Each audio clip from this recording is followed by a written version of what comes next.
स्वास्थ्य के क्षेत्र में हम जो नए रिफॉर्म्स या इनिशिएटिव्स लेने वाले हैं, उसमें यह भी प्रयास है कि ग्रामीण स्तर पर, जमीनी स्तर पर हम ऐसी सुविधाएं उपलब्ध कराएं, ऐसा आधारभूत ढांचा स्वास्थ्य के क्षेत्र में बनाएं जो आपको स्वास्थ्य की सुविधा तो दे, लेकिन महामारी वाली परिस्थिति में भी वो लड़ने की क्षमता रखता है। उसमें उस तरह की सुविधाएं आने वाले समय में बने। इसके लिए सरकारी व्यय को स्वास्थ्य के क्षेत्र में बढ़ाया जाएगा और स्वास्थ्य संस्थानों के लिए जो जमीनी स्तर पर है उसमें और हेल्थ और वेलनेस सेंटर को ग्रामीण और शहरी क्षेत्रों में और सेमी अर्बन जो अर्ध शहरी क्षेत्र उसमें भी बढ़ावा दिया जाएगा।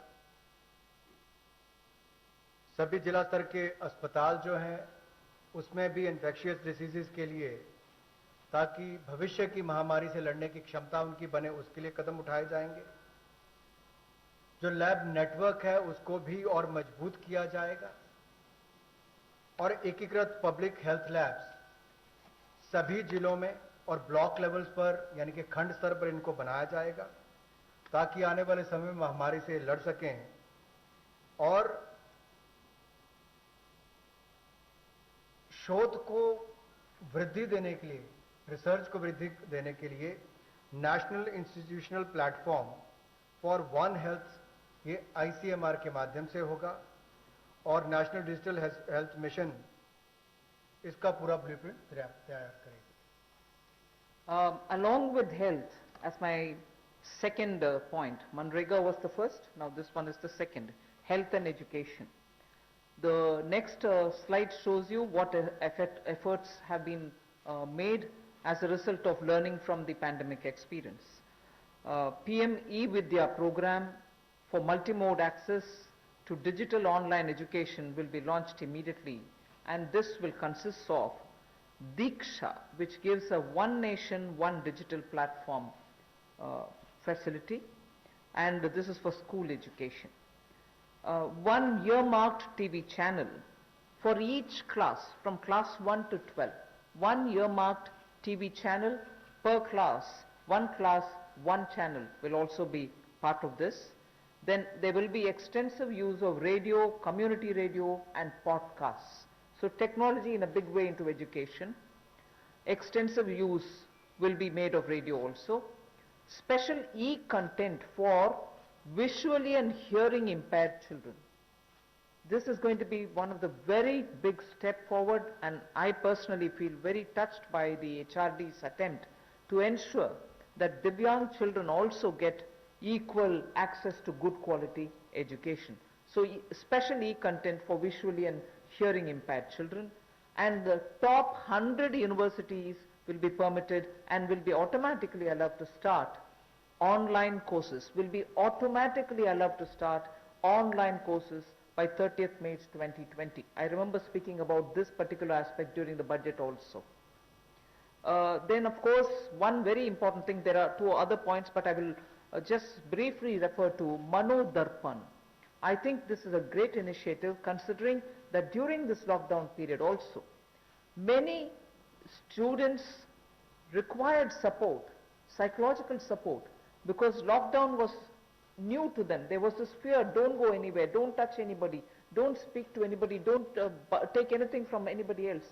Children were definitely stressed because of this, and an initiative for psychological support of students, teachers and families, the larger thing being for mental health and emotional well-being, is being launched immediately. There are other two things, but for want of time, I would rather briefly touch this and get to the next.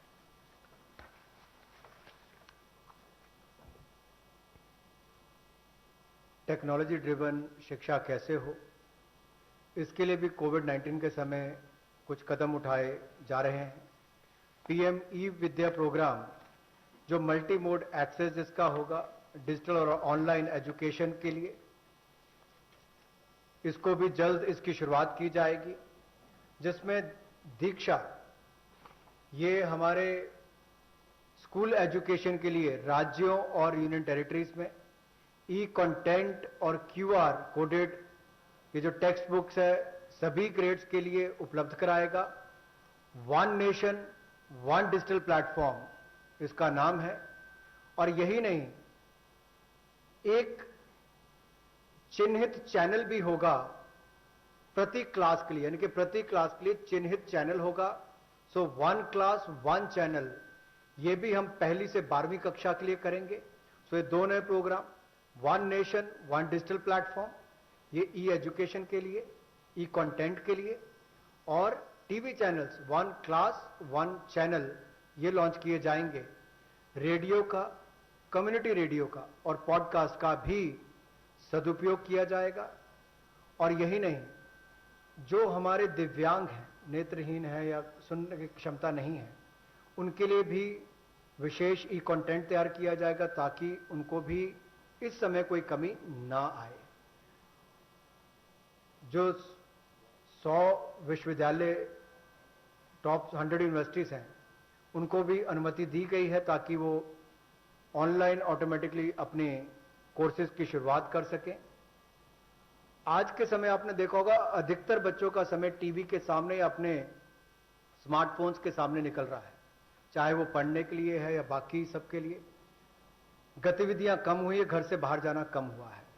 तो psychological support के लिए, students के लिए, teachers के लिए, परिवारों के लिए, मेंटल हेल्थ के लिए मनोदर्पण प्रोग्राम को भी चलाया जाएगा और उनकी वेलबींग का ध्यान रखें। Third of the 7 steps that we're talking about, this is about IBC related matters, where many businesses have got severely affected, particularly during this lockdown and also the COVID pandemic. Debts related to COVID shall be excluded from default under the IBC. This is a change which we are going to make, that any debt which is incurred or indebted situation that comes up for companies because of coronavirus, they shall not be included in the category of default. Then no fresh insolvency procedures or proceedings will be initiated up to 1 year. At the moment, I think the MCA has extended it to 6 months. We intend extending it even by another 6 months, because after all, when the lockdown gets lifted immediately, you're not sure how much of business will get restored. So, no fresh insolvency proceedings will be initiated up to 1 year. For MSMEs, which is again an important step, for MSMEs, a special insolvency framework will be notified under section 240A of the IBC. One other thing which will benefit the MSMEs is the minimum threshold to initiate insolvency proceedings is now raised to 1 crore from 1 lakh, which will therefore insulate the MSMEs. This is a major step forward, and in all probability we'll be going through an ordinance, am I right, Secretary? An ordinance to achieve this goal immediately. Of course, we'll go back to the Parliament once the Parliament commences to have it passed as an act. जैसे हमने MSME यानी कि मध्यम सूक्ष्म लघु उद्योग की परिभाषा को बदलकर उनको जो जंजीरों में जकड़े हुए थे उससे मुक्ति दिलाई ताकि उनका विस्तार और विकास हो सके, उनकी क्षमता बढ़ सके,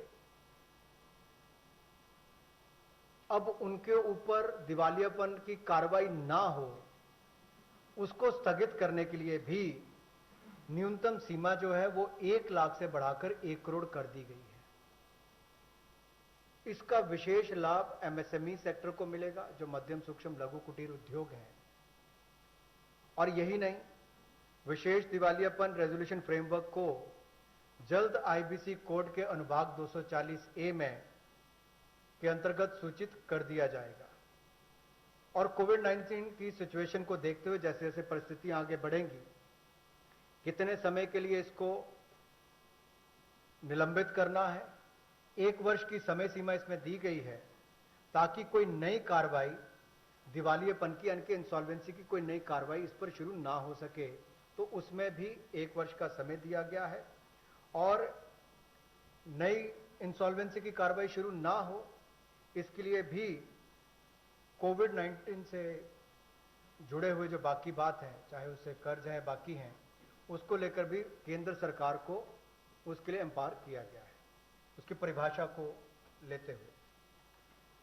The next is related matter, but related specifically to the Companies Acts and related defaults. That's the next slide. Just prior to the lockdown, we had announced that we shall extend all the compliance deadlines. This form has to be filled up by this deadline, you have to do this compliance by so-and-so deadline. All of them were extended, and so that procedural defaults don't take place. Technical or procedural defaults was one thing which people were afraid of if we hadn't extended the compliance date. So now what we are trying to do is decriminalize most of the sections in Companies Act where you have violations which are technical and procedural in nature. So we want to decriminalize all of them. Then compoundable offenses where there are, they can now be tried under internal adjudicating mechanism, and this way one, it becomes simpler, it can be sorted out at the local, the local internal adjudicating mechanism route rather than go to the courts. This will help us decongest the courts. The declogging is absolutely important for the criminal courts and for the NCLT. So amendments will now enable us to achieve all this. An ordinance again will have to be brought in for this. 7 compoundable offences altogether will be dropped, and 5 will be dealt with under alternative framework. There was a thing introduced in the Parliament, but then we didn't even have the time to take it up. But this has 1 or 2 other additional features with which we will now come up with an ordinance so that immediately it can benefit companies.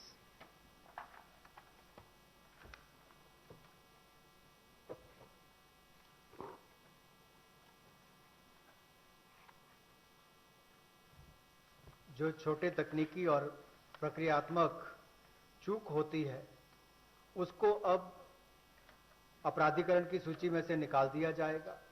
यानी कि छोटे मोटे तकनीकी या प्रक्रिया में आपसे कोई चूक रह जाती तो पहले उसमें क्रिमिनलाइज उसको उसके रूप में देखा जाता था, अब उसको डीक्रिमिनलाइज कर दिया गया है। जैसे आपने CSR की रिपोर्टिंग में कहीं कमी रह गई या आपकी बोर्ड रिपोर्ट में छोटी मोटी कमी रह गई, फाइलिंग के समय डिफॉल्ट हो गया, AGM की होल्डिंग में थोड़ा डिले हो गया, तो अब इन सबको से बाहर कर दिया गया है ताकि इसको उसमें अपराधीकरण की सूची में ना रखा जाए। एक और बड़ा बदलाव जो है, जो कंपाउंडेबल ऑफेंसेस थे उस सेक्शंस में भी बड़ा बदलाव लाया गया है। उसमें मेजॉरिटी में से पहले केवल 18 सेक्शंस को इंटरनल एडजुडिकेशन मैकेनिज्म के रूप में देखा जाता था, उसके अंतर्गत लिया जाता था। अब उसको बढ़ाकर 58 कर दिया है, यानी कि 40 और इसमें जोड़ दिए गए। अब इन सबको कंपाउंडेबल ऑफेंसेस के रूप में नहीं देखा जाएगा, इसको इंटरनल एडजुडिकेशन मैकेनिज्म में लिया जाएगा, और जो रीजनल डायरेक्टर है उसकी पावर्स को भी बढ़ा दिया गया है। तो इसमें कंपनीज की हरासमेंट भी कम होगी और काम करने का ईज ऑफ डूइंग बिजनेस में भी बल मिलेगा। और जो हमारे न्यायालयों पर और NCLT पर दबाव रहता था केसेस का, अब कम केसेस उनमें जाएंगे और उसको भी लाभ मिलेगा। जो 7 कंपाउंडेबल ऑफेंसेस हैं उनको पूरी तरह से ड्रॉप कर दिया गया है और 5 को अल्टरनेटिव फ्रेमवर्क के रूप में लिया जाएगा। The next one also relates to the corporate affairs. In order to make it easier for companies, there are several features, but I'll highlight only 2 of them. The rest will be shared to you. First is, this will help companies to directly list their securities in foreign jurisdictions. So now companies can list their securities directly in foreign jurisdictions. So this is one big step forward for Indian companies. And then second, listings of non-convertible debentures on stock exchange will not be regarded as those companies as listed companies. So if companies were to just put their non-convertible debentures in the stock exchange, it doesn't mean that they become listed companies. So these are 2 steps, but of course there will be more which will be shared to you. You will be able to get the further details on it. For want of time, I don't want to spend more time on it.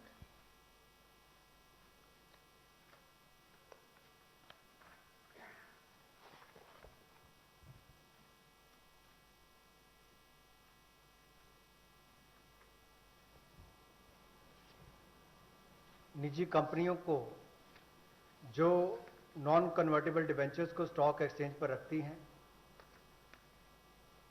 उनको listed कंपनियों के रूप में नहीं माना जाएगा, लेकिन भारतीय कंपनियों को, इंडियन पब्लिक कंपनीज को ये अधिकार दिया जाएगा कि वो जायज विदेशी अधिकार क्षेत्र में अब पब्लिक कंपनीज को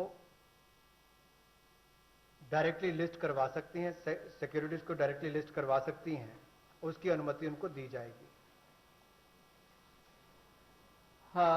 The next one relates to a major step in that we would like to announce a public sector enterprise policy.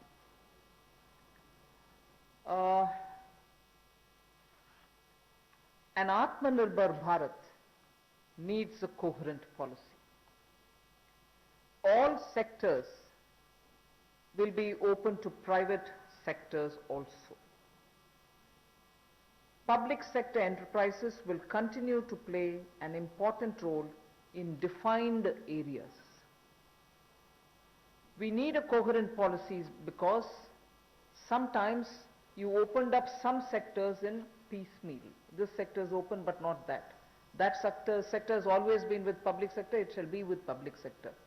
It's never available for others. So, we are coming up with a coherent policy wherein private sector will be allowed to participate in every sector available, but of course public sector will continue, and they will continue to play a very critical role. And public sector, when I say public sector, I mean public sector enterprises. Public sector enterprises will continue to play a very important role, and we shall now define the areas in